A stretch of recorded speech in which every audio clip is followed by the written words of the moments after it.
السلام علیکم ورحمۃ اللہ وبرکاتہ. کیا حال ہے سب کا؟ الحمد للہ. نحمده ونصلی علی رسولہ الکریم.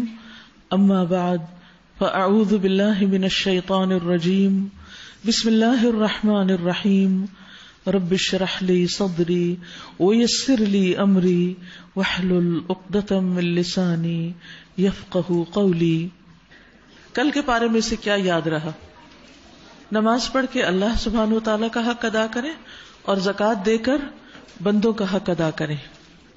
ایمان کے بغیر کوئی عمل صالح قبول نہیں ہوتا. جس نے مال کی زکوٰۃ ادا کی وہ مال کے شر سے بچ گیا. اللہ اس کے رسول سے محبت اور اس کے راستے کی جدوجہد ہمیں ہر چیز سے زیادہ عزیز ہونی چاہیے. جس سے اللہ محبت کرتا ہے پھر اللہ سبحانہ وتعالی اس کی محبت فرشتوں کے دل میں اور پھر باقی مخلوق کے دل میں بھی ڈال دیتے ہیں. صلح میں عافیت ہے اور اسلام صلح پسند دین ہے. ہمیں سب سے بڑھ کر اللہ سبحانہ وتعالی سے محبت ہونی چاہیے. جب انسان اللہ سبحانہ وتعالی سے بڑھ کر کسی چیز سے محبت کرتا ہے تو پھر اللہ تعالیٰ اسی چیز کے ذریعے اس کو تکلیف میں یا عذاب میں مبتلا کرتے ہیں. اگر اپنے آپ کو دیکھنا ہے کہ ہمارے اندر ایمان کتنا ہے تو اپنی نمازوں کو دیکھیں. نماز ہمارے لیے ایک آئینے کی حیثیت رکھتی ہے. نمازوں کی پابندی کتنی ہے، نمازوں میں ہم کتنا دوڑ کے جاتے ہیں، نماز کتنے شوق سے پڑھتے ہیں، نماز کا کتنا انتظار ہے، یہ سب کچھ ہمیں بتا دے گا کہ ہمارے دل میں واقعی ایمان کتنا ہے. کیونکہ جتنا ایمان زیادہ ہوتا ہے اتنا ہی نیک کاموں کا شوق زیادہ ہوتا ہے. اور نیک کاموں میں بھی پھر سب سے بڑا نیک کام نماز ہے، جس کا حساب سب سے پہلے ہوگا. اس کا شوق انسان کو سب سے زیادہ ہو جاتا ہے. تو اس رمضان میں خاص طور پر اپنے لیے دعا کریں کہ یا اللہ مجھے نماز کا شوق دے، یا اللہ میری نماز اچھی کر دے، یا اللہ میرے لیے نماز آسان کر دے، مجھے نماز کی محبت دے. اس طرح کی دعائیں خوب کیجیے قبولیت کے اوقات میں، تاکہ سب سے پہلا سوال جو ہمارے سامنے آنے والا ہے قیامت کے دن، ہم اس کی اچھی تیاری کر سکیں. قرآن مجید کو سیکھنا اور سکھانا، پڑھنا پڑھانا ایک بہترین عمل ہے. اگر کوئی چیز ہماری مرضی کے خلاف ہوتی ہے تو اس پر ہمیں اللہ سبحانہ تعالیٰ سے ناراض نہیں ہونا، بلکہ اس کے فیصلے کو کھلے دل سے قبول کرنا ہے کہ اس میں بھی خیر ہوگی انشاءاللہ. کیونکہ اللہ سبحانہ تعالیٰ اپنے بندوں پر ظلم نہیں کرتا. اللہ سبحانہ تعالیٰ سے متعلق کوئی بات اپنی طرف سے نہیں گھڑنی چاہیے، اور کوئی غلط بات کہتے ہوئے اللہ کا نام نہیں لینا چاہیے. اور اگر دل میں کوئی بات نہ ہو تو اس کے اوپر اللہ کو گواہ نہیں بنانا چاہیے. وَيُشْهِدُ اللَّهَ عَلَى مَا فِي قَلْبِهِ وَهُوَ أَلَدُّ الْخِصَامِ. اور وہ اپنے دل کی باتوں پہ اللہ کو گواہ بناتا ہے حالانکہ وہ سخت جھگڑالو انسان ہے. تو اس سے کیا پتہ چلتا ہے کہ اگر کوئی شخص صرف لوگوں کو مطمئن کرنے کے لیے، لوگوں کو خوش کرنے کے لیے بار بار اللہ کا نام لے رہا ہے، حالانکہ اس کے اپنے دل میں اللہ کی کوئی محبت نہیں، اللہ کا کوئی خوف نہیں، تو ایسا شخص جو ہے یہ دراصل جھوٹ بول رہا ہے اور یہ جھوٹ لکھا جائے گا. اور اللہ پر جھوٹ باندھنا اور اللہ کے نام سے جھوٹ بولنا تو بہت بڑا گناہ ہے، بڑے گناہوں میں سے بھی بڑا گناہ ہے. کسی کی بھی اصلاح کرنی ہو یا کسی کو بھی کسی خاص چیز کے بارے میں بتانا ہو تو پہلے اس کو دعا دیں، پھر اس کے بعد بات شروع کریں.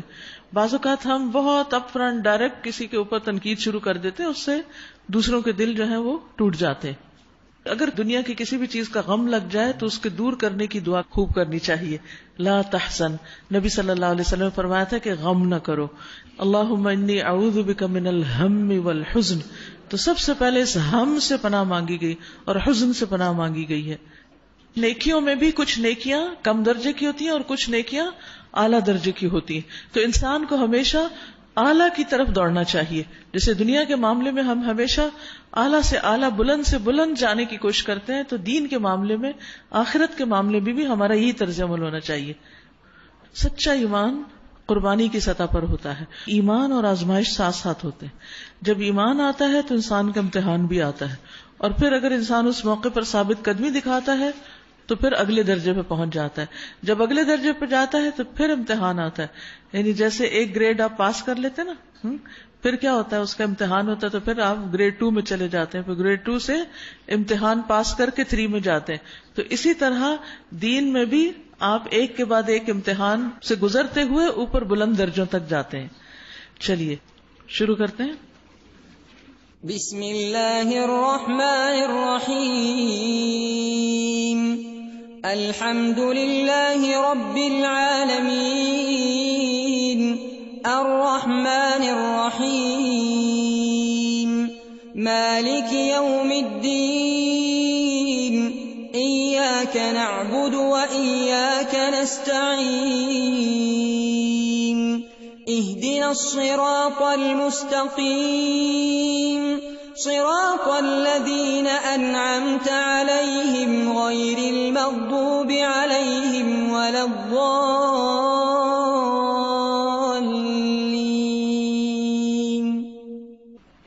آپ سب کے پاس کتاب ہے شہر رمضان. آج بھی ہم اس سے کچھ پڑھیں گے اور انشاءاللہ آئندہ دنوں میں بھی، لہٰذا اپنے قرآن مجید کے نسخے کے ساتھ ساتھ اس کتاب کو روزانہ یہاں لائیے. کچھ باتیں ہوتی ہیں جو ہم سن کے یاد رکھتے ہیں، لیکن کچھ چیزیں ہم سن کے پھر بھول جاتے ہیں. تو کہ رمضان کا مہینہ ہمارے لیے ایک بہت بڑی نعمت ہے اور اس سے ہمیں بھرپور فائدہ اٹھانا چاہیے. تو ہمیں یہ گوارا نہیں ہونا چاہیے کہ ہم کچھ سنیں اور پھر اس پر عمل کیے بغیر اس کو بھلا دیں. تو اس لیے لکھی ہوئی باتیں انشاءاللہ آپ کو یاد رہیں گی. اس کو گھر جا کر بھی پڑھیے اور گھر والوں کے ساتھ بھی شیئر کیجیے. اس کے علاوہ اپنے دیگر عزیزوں دوستوں تک بھی اس تحفے کو لے جائیے. الحمد للہ وکفا وسلام علی عبادہ الذین اصطفی. سب تعریف اللہ کے لیے ہے اور وہی کافی ہے، اور سلام ہو اللہ کے ان بندوں پر جن کو اس نے چن لیا. اللہ تعالیٰ نے انسان کو بنایا اور وہی اس کا رازق ہے. اس نے انسان کی ضروریات پوری کرنے کے لیے آسمان سے رزق کے ساتھ ساتھ ہدایت بھی اتاری اور زندگی کے ہر معاملے میں اپنی مخلوق کی رہنمائی فرمائی. خالق کائنات نے یہ بھی بتایا کہ میں نے جن و انس کو اپنی عبادت کے لیے پیدا کیا. اس مقصد کے لیے اس نے رسول بھیجے اور ان کے ذریعے انسان کو اپنی عبادت کے عملی طریقے سکھائے. آخری پیغمبر محمد صلی اللہ علیہ وسلم کے ذریعے دین کو مکمل کیا. آپ نے زندگی کے ہر معاملے میں، خواہ وہ عبادات ہوں یا معاملات، ان سب میں بہترین معیار قائم کر کے دکھایا. عبادات میں سے نماز، روزہ، حج اور زکوٰۃ کی ادائیگی کو فرض کا درجہ دیا گیا. نماز روزانہ کی عبادت ہے جبکہ روزہ سالانہ عبادت ہے، جس کے لیے اللہ سبحانہ وتعالی نے رمضان کے مبارک مہینے کا انتخاب کیا اور اسے تمام دوسرے مہینوں پر فضیلت بخشی. رمضان کی اسی فضیلت اور اہمیت کو اجاگر کرنے کے لیے یہ کتاب لکھی گئی ہے تاکہ اس مہینے میں ہم شعوری طور پر شعوری عبادت کے ذریعے اس کی رحمتوں اور برکتوں سے بھرپور استفادہ کر سکیں. اللہ بزرگ و برتر سے دعا ہے کہ وہ رمضان میں خلوص نیت کے ساتھ کثرت سے نیکیاں کرنے اور برائیوں سے بچنے کی توفیق عطا فرمائے اور تقرب اللہ کے راستے کی تمام اندرونی اور بیرونی رکاوٹوں کو دور کر دے اور اس کاوش کو اپنے لیے خالص کر لے. قرآن مجید میں اللہ تعالیٰ کا ارشاد ہے، اعوذ باللہ من الشیطان الرجیم، شہر رمضان الذی انزل فیہ القرآن ھدی للناس وبینات من الھدی والفرقان فمن شہد منکم الشہر فلیصم ومن کان مریضا او علی سفر فعدۃ من ایام اخر یرید اللہ بکم اليسر ولا یرید بکم العسر ولتکملوا العدۃ ولتکبروا اللہ علی ما ھداکم ولعلکم تشکرون. رمضان وہ مہینہ ہے جس میں قرآن نازل کیا گیا جو انسانوں کے لیے ہدایت اور ایسی واضح تعلیمات پر مشتمل ہے جو راہ راست دکھانے والی اور حق و باطل کا فرق کھول کر رکھ دینے والی ہیں. بس جو کوئی تم میں سے اس مہینے کو پائے اس کو لازم ہے کہ اس مہینے کے روزے رکھے، اور جو کوئی مریض ہو یا سفر پر ہو تو وہ دوسرے دنوں میں روزوں کی تعداد پوری کر لے. اللہ تمہارے لیے آسانی چاہتا ہے، سختی کرنا نہیں چاہتا. اور یہ کہ تم روزوں کی تعداد پوری کرو اور جس ہدایت سے اللہ نے تمہیں نوازا ہے اس پر اس کی بڑائی بیان کرو تاکہ تم شکر گزار ہو. تو اللہ سبحانہ و تعالی ہمیں اس نعمت پر شکر گزار ہونے کی توفیق عطا کرے. شعبان کا چاند طلوع ہوتے ہی رمضان کی خوشبو آنے لگتی ہے، دل میں خوشی کے جذبات امڑنے لگتے ہیں. اور ایسا کیوں نہ ہو، ایک معزز مہمان کی آمد ہے جو سب کے لیے رحمتوں، برکتوں اور سعادتوں کے خزانے لیے آ رہا ہے.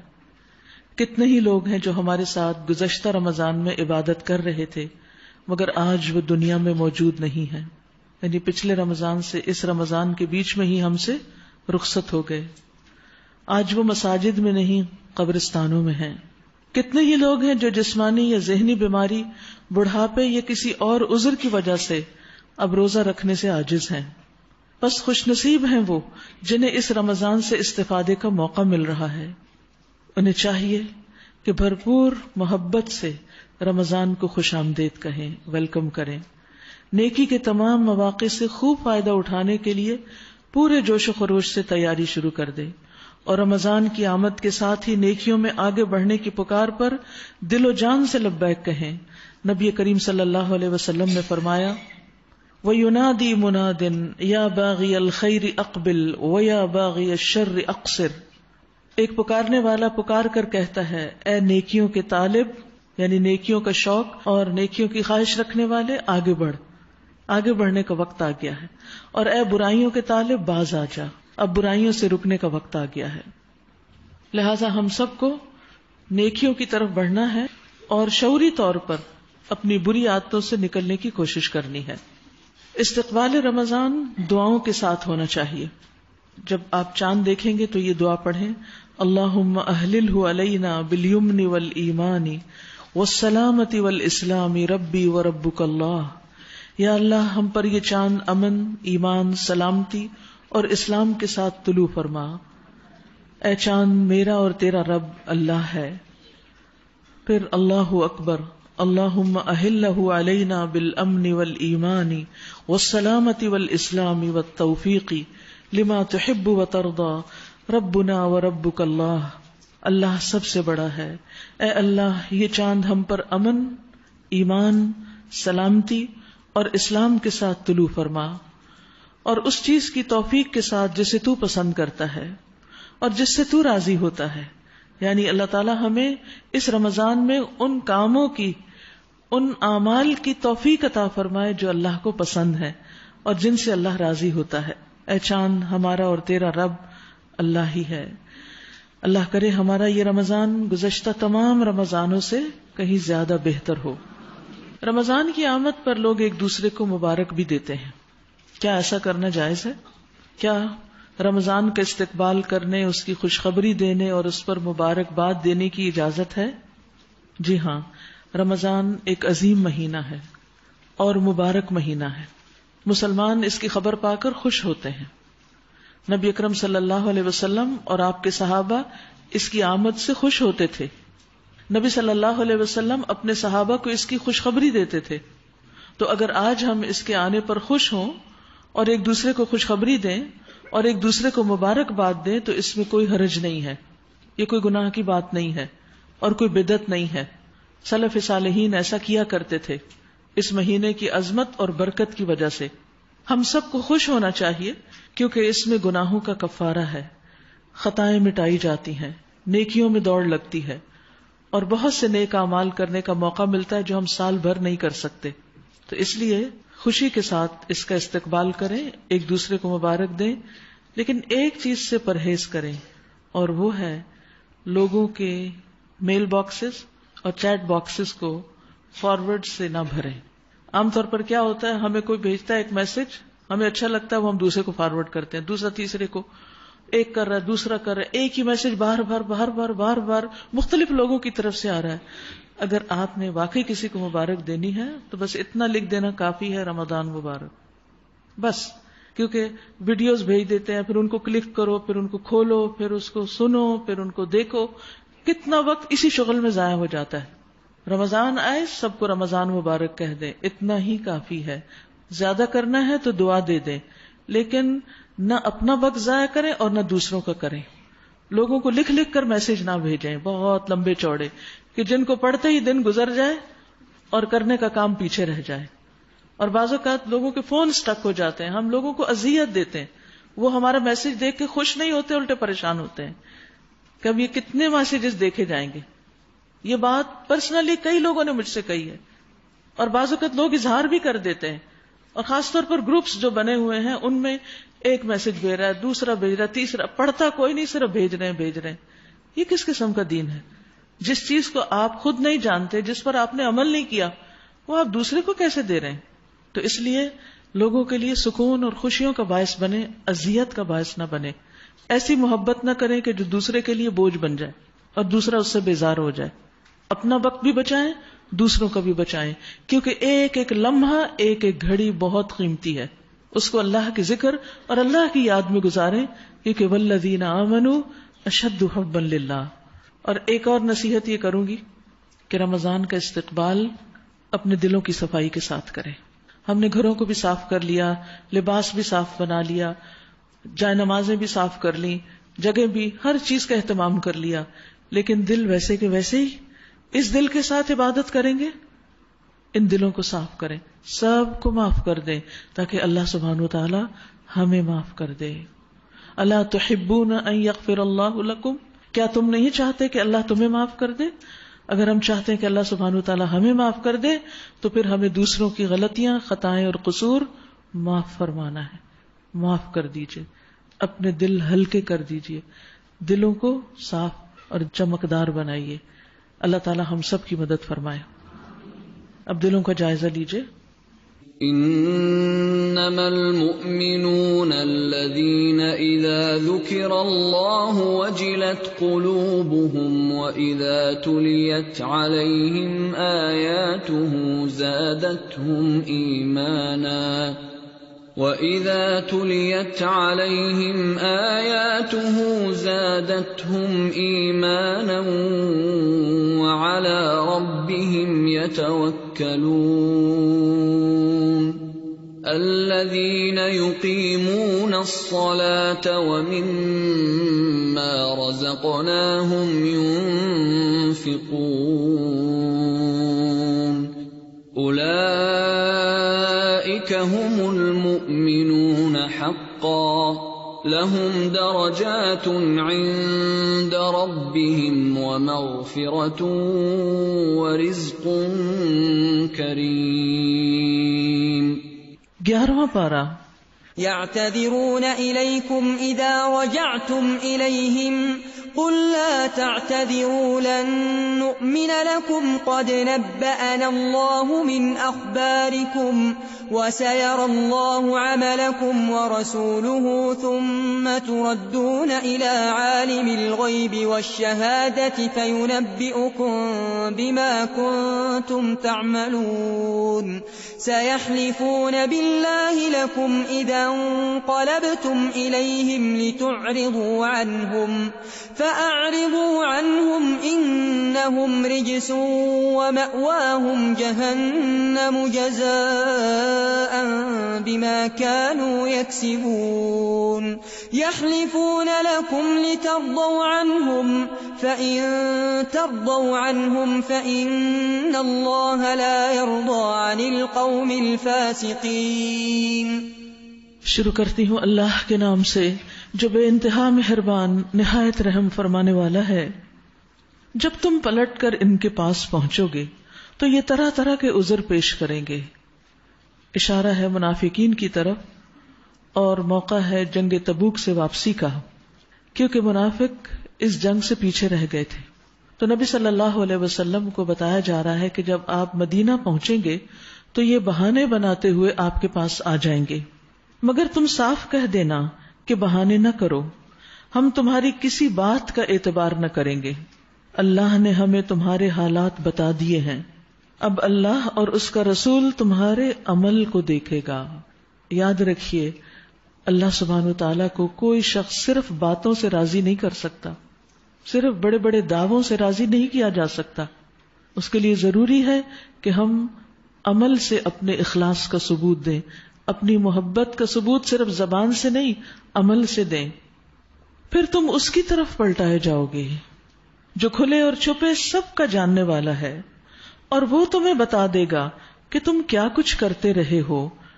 دنیا میں اللہ تمہارے عمل دیکھتا ہے، تمہاری شکل و صورت نہیں دیکھتا، تمہارے مال نہیں دیکھتا. حدیث میں آتا ہے وہ تمہارے دل اور تمہارے اعمال دیکھتا ہے. یہ دو چیزیں اگر بہترین ہو تو انسان اللہ کا مقرب بنتا ہے، ورنہ صرف باتوں سے اسے خوش نہیں کیا جا سکتا. تمہاری واپسی پر یہ تمہارے سامنے قسمیں کھائیں گے تاکہ تم ان سے صرف نظر کر لو.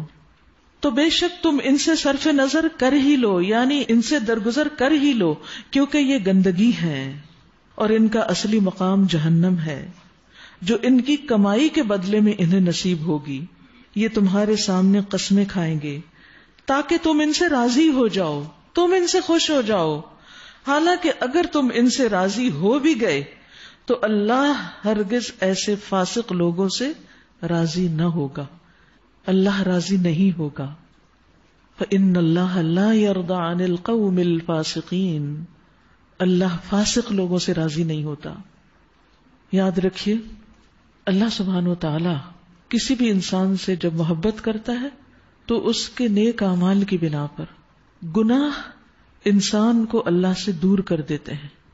گناہوں کے ساتھ انسان اگر زبان سے بار بار کہے یا اللہ ہم تو بڑے گناہ گار بندے ہیں، ہم تو بڑے کمزور ہیں، لیکن ان سے نکلنے کی کوئی کوشش نہ کرے اور نہ ہی ان سے توبہ کرے، تو ان باتوں سے اللہ راضی نہیں ہوگا۔ اور یاد رکھیے، جب اللہ راضی نہیں تو پھر رسول بھی راضی نہیں، پھر نیک لوگ بھی راضی نہیں۔ اگر ہمارے اپنے ہی بچے، ہمارے اپنے ہی بہن بھائی اللہ کی نافرمانی کے کام کر رہے ہوں تو ہمیں بھی ان سے راضی نہیں ہونا چاہیے۔ کیا ٹھیک ہے جو مرضی کرتے رہیں، کیونکہ راضی اسی سے ہونا چاہیے کہ جس سے اللہ راضی ہو، اور ناراض اسی سے ہونا چاہیے جس سے اللہ ناراض ہو۔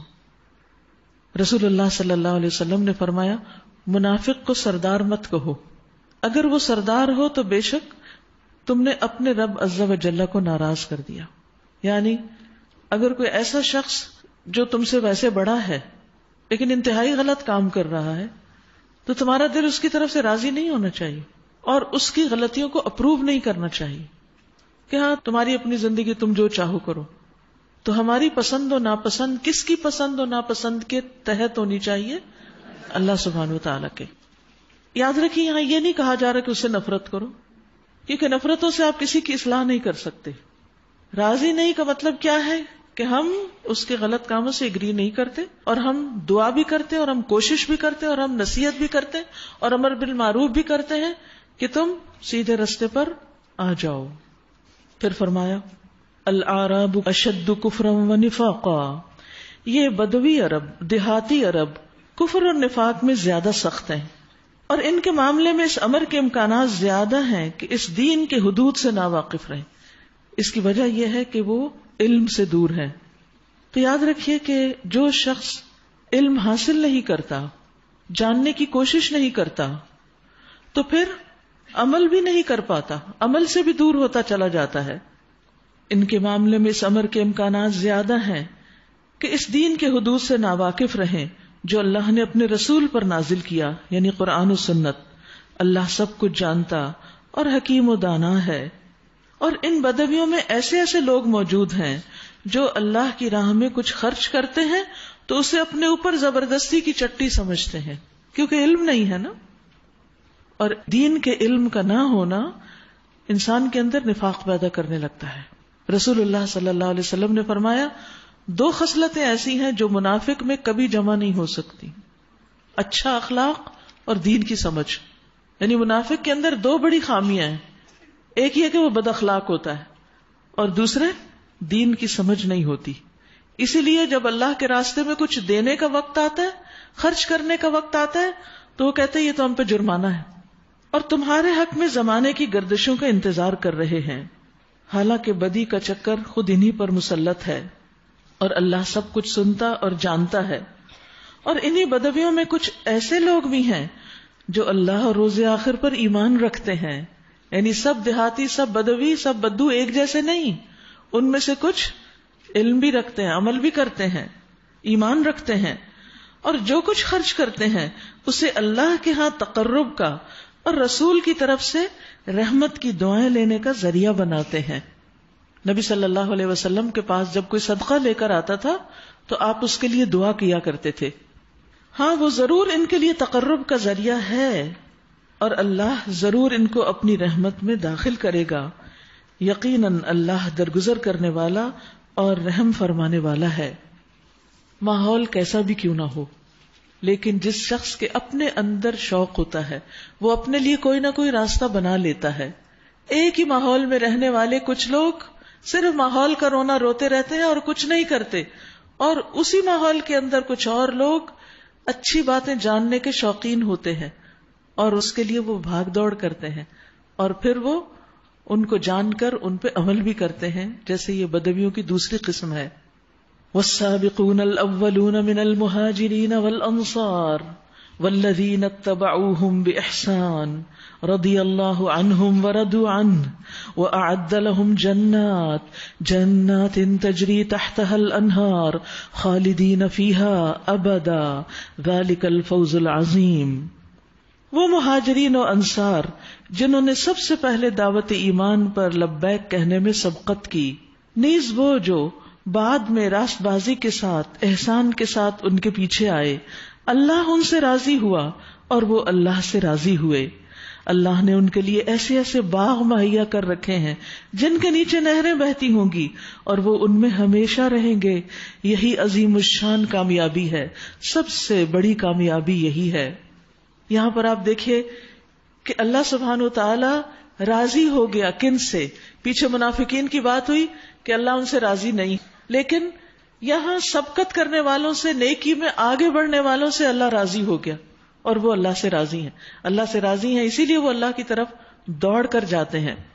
لیکن جو بعد میں آنے والے ہیں ان کے لیے ایک اور شرط لگا دی کہ اب تم احسان کے ساتھ آگے والوں کی پیروی کرو گے، پیچھے چلو گے تو اللہ تم سے راضی ہوگا. سبقت کرنے والوں کے لیے احسان کی شرط نہیں رکھی گئی. بعد میں آنے والے فالوورز یا بعد کی جنریشنز میں آنے والے یا جو آہستہ آہستہ چلتے ہیں اس راہ پر، ان کے لیے کہا کہ اگر تم بھی اللہ کی رضا تک پہنچنا چاہتے ہو تو پھر کیا کرو؟ احسان کے درجے میں کام کرو، اچھے سے کام کرو. اور یاد رکھیے جس سے اللہ راضی ہو جائے پھر وہ اس سے کبھی ناراض نہ ہوگا. اور احسان کے ساتھ پیروی کرنے کا مطلب کیا ہے؟ اس کا مطلب یہ ہے کہ نمبر 1 انہوں نے ویسا ایمان لانے کی کوشش کی جو پہلوں کا تھا.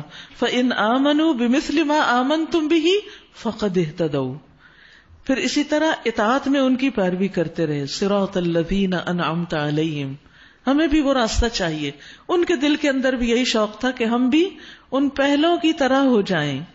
پھر اسی طرح نیک اعمال جتنے بھی ہیں ان میں بھی وہ ان کی پیروی کرتے ہیں. آج آپ دیکھیے جب ہم صحابہ اور صحابیات کے حالات پڑھتے ہیں تو پھر ہمارا دل کیا چاہتا ہے کہ ہم بھی کچھ تو کریں جو انہوں نے کیا تھا. یہ کیسے ہو سکتا ہے کہ اسی جنت میں وہ بھی ہوں اور ہم بھی ہوں؟ انہوں نے تو اتنی زیادہ قربانیاں کی اور ہم کچھ کیے بغیر وہاں پہنچ جائیں. یہ تو ممکن نہیں. ہمیں بھی انہی کے طریقوں پر چلنا ہے اور یہی سیدھا راستہ ہے. جب ہم کہتے ہیں نا اہدنا الصراط المستقیم تو اللہ تعالیٰ کیا فرماتے ہیں؟ صراط الذین انعمت علیہم. انعام یافتہ لوگ، ان کا راستہ سیدھا راستہ ہے. یہ ہیں وہ انعام یافتہ جن سے اللہ راضی ہو چکا. والسابقون الاولون من المہاجرین والانصار. اور پھر یہ وہ لوگ ہیں کہ جنہوں نے کتاب و سنت کی پیروی کی. اب آپ دیکھیے کہ یہاں پر اتبعوہم باحسان، ان کی احسان کے ساتھ پیروی کی. آپ بتائیے مجھے کہ سابقین الاولین مہاجرین و انصار میں سے کس فرقے سے تعلق رکھتے تھے؟ کس گروپ سے تعلق رکھتے تھے؟ کس مذہب سے تعلق رکھتے تھے؟ اسلام. وہ مسلمان تھے اور جو بھی حکم انہیں ملتا تھا وہ کر لیتے تھے. تو ہمیں کیا کہا گیا؟ کس کی پیروی کرو، کس کا اتباع؟ ان کا اتباع کرو. جس طرح کا دین انہوں نے اختیار کیا ویسا تم بھی اختیار کرو گے تو اللہ راضی ہوگا. یاد رکھیے کہ جس کے دل میں واقعی سچی تڑپ ہے نا اللہ کو راضی کرنے کی، پھر وہ ان کے طریقہ زندگی کو دیکھے، ان کے لائف سٹائل کو دیکھے. تمہارے گرد و پیش جو بدوی رہتے ہیں ان میں بہت سے منافق ہیں، اور اسی طرح خود مدینہ کے باشندوں میں بھی منافق موجود ہیں جو نفاق میں طاق ہو گئے، بہت ہوشیار سمارٹ ہیں. تم انہیں نہیں جانتے. اللہ کے رسول صلی اللہ علیہ وسلم دلوں کے حال نہیں جانتے تھے کہ کس کے دل میں ایمان ہے اور کس کے دل میں منافقت. ہم ان کو جانتے ہیں، یعنی اللہ ہی کو پتا ہے. قریب ہے وہ وقت جب ہم ان کو دوہری سزا دیں گے، یعنی دنیا میں بھی قبر میں بھی. پھر وہ زیادہ بڑی سزا یعنی قیامت کے دن کے لیے واپس لائے جائیں گے. یعنی کچھ دن کی بات ہے، دنیا میں بھی ان کی رسوائی ہوگی، مرنے کے بعد قبر میں بھی ہوگی اور پھر آخرت میں بھی. تو انسان سوچے اس دنیا کی خاطر اپنے آپ کو انسان داؤ پہ لگا دے، ہمیشہ ہمیشہ کی ذلت اور ہمیشہ کی تکلیف صرف دنیا کی چند خوشیوں کے لیے، چند فائدوں کے لیے. انسان رک کے سوچے تو صحیح کہ میں جس چیز کے لیے بھاگ دوڑ کر رہا ہوں یہ میری آخرت میں کتنی کام آنے والی ہے، مجھے کیا فائدہ پہنچانے والی ہے. پھر فرمایا کچھ اور لوگ ہیں جنہوں نے اپنے قصوروں کا اعتراف کر لیا، یعنی منافقت سے نکل آئے ہیں. ان کا عمل مخلوط ہے، کچھ نیک اور کچھ بد، یعنی اسٹرگل کر رہے ہیں بیچ بیچ میں. ابھی بعید نہیں کہ اللہ ان پر مہربان ہو جائے، کیونکہ وہ درگزر کرنے والا اور رحم فرمانے والا ہے. یعنی انسان منافقت سے کب نکل سکتا ہے؟ جب وہ توبہ کر لے. یہ سورت بھی کون سی سورت ہے؟ التوبہ. تو جب انسان توبہ کرتے ہیں تو پھر عسى الله ان يتوب عليهم، کیونکہ اللہ غفور الرحیم ہے. توبہ کے لیے انسان اچھے اعمال کرے. اچھے اعمال میں سے صدقہ بہترین عمل ہے کہ جو انسان کی خطاؤں کو مٹاتا ہے، اللہ کے غصے کو ٹھنڈا کرتا ہے. تم ان کے اموال میں سے صدقہ لے کر انہیں پاک کرو اور نیکی کی راہ میں انہیں بڑھاؤ اور ان کے حق میں دعائیں رحمت کرو، کیونکہ تمہاری دعا ان کے لیے وجہ تسکین ہوگی. یعنی وہ لوگ جو پوری طرح دین میں نہیں، آدھے آدھے ہیں، ان کے ساتھ معاملہ کیسا کرو؟ ان کے لیے دعا بھی کرو، انہیں صدقے پہ ابھارو اور انہیں نیکی کے کاموں میں آگے بڑھاؤ، موٹیویٹ کرو. لیکن ہمیں سمجھ میں نہیں آتا کہ کس سے کیا معاملہ کریں. ہم چاہتے ہیں ایک ہی دن میں سب ٹھیک ہو جائے اور سب اعلیٰ درجے کے مسلمان بن جائے. نہیں، ہر ایک کے حالات فرق ہوتے ہیں. کچھ لوگ تو سابقین ہوتے ہیں، وہ دوڑ لگا کے آگے چلے جاتے ہیں، اور کچھ لوگ ان کو دیر تک سٹرگل کرنی پڑتی ہے. تو ایسے لوگ جو سٹرگل کر رہے ہوں، ملے جلے اعمال کر رہے ہوں، ان کے لیے دعائیں کرو، ان کو صدقے کی ترغیب دو.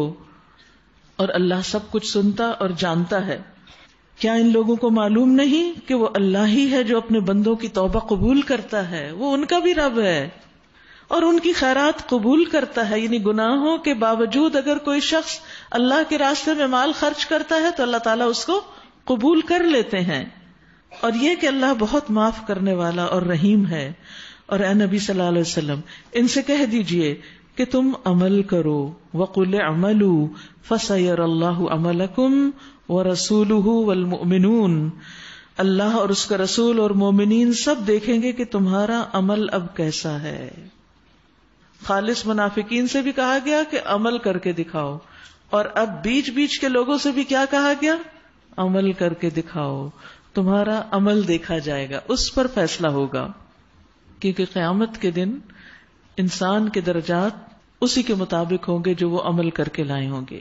وَلِكُلٍّ دَرَجَاتٌ مِّمَّا عَمِلُوا. پھر تم اس کی طرف پلٹائے جاؤ گے جو کھلے اور چھپے سب کو جانتا ہے، اور وہ تمہیں بتائے گا کہ تم کیا کرتے رہے ہو. یعنی اللہ کے پاس جب پہنچو گے تو تمہارے اعمال تمہیں دکھا دے گا. کچھ دوسرے لوگ ہیں جن کا معاملہ ابھی اللہ کے حکم پہ ٹھہرا ہوا ہے، چاہے انہیں سزا دے اور چاہے ان پر اثر نو مہربان ہو جائے. اللہ سب کچھ جانتا اور حکیم و دانا ہے. یاد رکھیے سورۃ توبہ 9 ہجری میں نازل ہوئی اور آخری صورتوں میں سے ہے. اس وقت نبی صلی اللہ علیہ وسلم نے دین کا ایک بڑا حصہ لوگوں تک پہنچا دیا تھا. آپ کی دعوت سننے کے بعد لوگوں کا طرز عمل کیا تھا؟ اس میں مختلف طرح کے لوگ تھے. کچھ تو سابقون الاولون تھے، کچھ بالکل ان کے اپوزٹ، کچھ درمیان کے لوگ، کچھ ایسے کہ جو اچھے اچھے کام بھی کرتے تھے لیکن کبھی کبھی ان سے غلطی ہو جاتی. تو آپ اگر اس صورت کے موضوعات پر غور کریں تو مختلف گروہوں کا ذکر کر کر کے ان کا انجام بتایا گیا کہ کس کے ساتھ معاملہ کیا ہوگا. کچھ اور لوگ ہیں جنہوں نے ایک مسجد بنائی اس غرض کے لیے کہ دعوت حق کو نقصان پہنچائیں، نیکی کے پردے میں دین کی بےخونی، دین کو نقصان دینا. منافقین کی طرف اشارہ ہے. جب نبی صلی اللہ علیہ وسلم تبوک کے لیے جا رہے تھے تو انہوں نے اس وقت اسی دوران ایک مسجد بنائی اور بہانہ یہ کیا کہ کچھ لوگ بوڑھے ہیں، بزرگ ہیں، بیمار ہیں، وہ سب مسجد قباء تک نہیں جا سکتے، اس لیے ہمیں اجازت دی جائے کہ ہم ایک الگ مسجد بھی بنا لیں. اور اس علاقے میں منافقین کثرت سے رہتے تھے جہاں انہوں نے مسجد بنائی. اور مقصد کیا تھا؟ تاکہ یہاں الگ بیٹھ کر مسلمانوں کے خلاف سازشیں کی جا سکیں. یعنی انہوں نے ایک طرح سے مقابلے پر اپنا ایک مرکز بنایا. اور نبی صلی اللہ علیہ وسلم کو بھی راضی کرنا تھا. آپ کے پاس آئے، کہنے لگے کہ آپ اس کا افتتاح کر دیں، تاکہ سب لوگوں کو یہ ہو کہ آپ کی اپروول سے یہ سب کچھ ہوا ہے، جبکہ حقیقت میں آپ اس سے راضی نہیں تھے.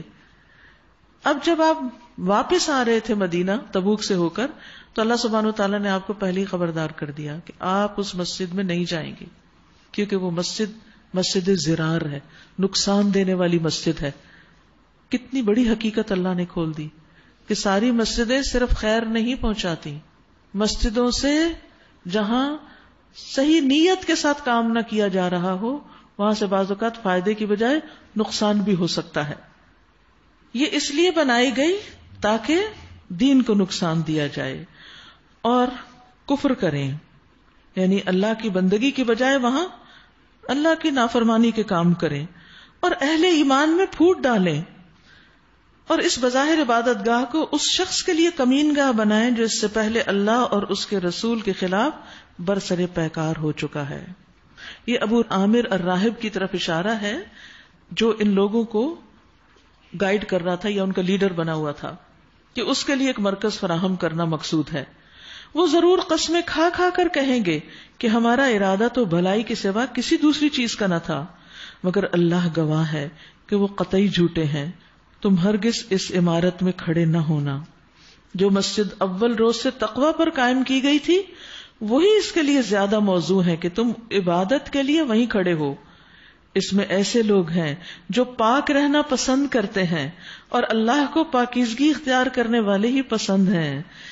اشارہ ہے مسجد قباء کی طرف کہ وہاں پر جو لوگ رہتے ہیں، جو کمیونٹی بستی ہے، وہ لوگ پاک صاف رہنا بہت پسند کرتے ہیں. اللہ تعالیٰ نے بطور خاص ان کی تعریف فرمائی، واللہ یحب المطہرین، اور اللہ کو پسند ہے، اللہ محبت رکھتا ہے ان لوگوں سے جو صاف ستھرے رہتے ہیں. جب یہ آیت نازل ہوئی تو آپ نے خاص طور پر ان لوگوں سے پوچھا کہ تمہارا وہ کون سا عمل ہے، پاکی کا یا صفائی کا، کہ جس سے اللہ تعالیٰ محبت کرتا ہے. تو انہوں نے بتایا کہ جب ہم اپنی نجاست صاف کرتے ہیں فارغ ہونے کے بعد، تو صرف مٹی کے ڈھیلوں سے نہیں، پانی سے بھی استنجا کرتے ہیں، یعنی پانی کا استعمال کرتے ہیں استنجا کے لیے. تو یہ چیز پسندیدہ تھی. اب دیکھیے بعض لوگ سستی کے مارے صرف ٹیشو پیپر استعمال کر کے کام ختم کر دیتے ہیں. ٹھیک ہے، سفر وغیرہ میں جہاں پانی نہ ہو تو آپ ٹیشو پیپر سے بھی طہارت حاصل کر سکتے ہیں، لیکن جو چیز اللہ سبحانہ وتعالیٰ کو پسند ہے وہ کیا؟ کہ انسان پانی کا استعمال کرے، استنجا کرے اور اپنے آپ کو صاف ستھرا رکھے. یاد رکھیے کہ اللہ کی محبت حاصل کرنے کے لیے وہ کام ہمیں لازم کرنے پڑیں گے جن کاموں کو اللہ پسند کرتا ہے. ان میں سے ایک طہارت، صفائی اور پاکیزگی ہے. اپنے جسم کی پاکیزگی، اپنے خیالات کی پاکیزگی، دلوں کی پاکیزگی، دلوں کو صاف کرنا، یہ ساری چیزیں انسان کو اللہ کا محبوب بناتی ہیں. لہذا کپڑے، جگہ، گھر، لباس، دانت، بال، ہر چیز صاف رکھیں.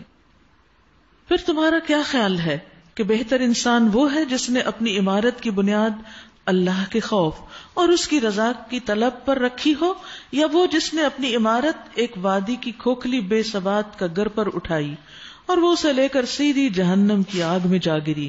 ایسے ظالم لوگوں کو اللہ سیدھی راہ نہیں دکھاتا. یہ عمارت جو انہوں نے بنائی ہمیشہ ان کے دلوں میں بے یقینی کی جڑ بنی رہے گی، جس سے نکلنے کی اب کوئی صورت نہیں سوائے اس کے کہ ان کے دل ہی پارا پارا ہو جائیں، یعنی موت آ جائے. اللہ نہایت باخبر اور حکیم و دانا ہے.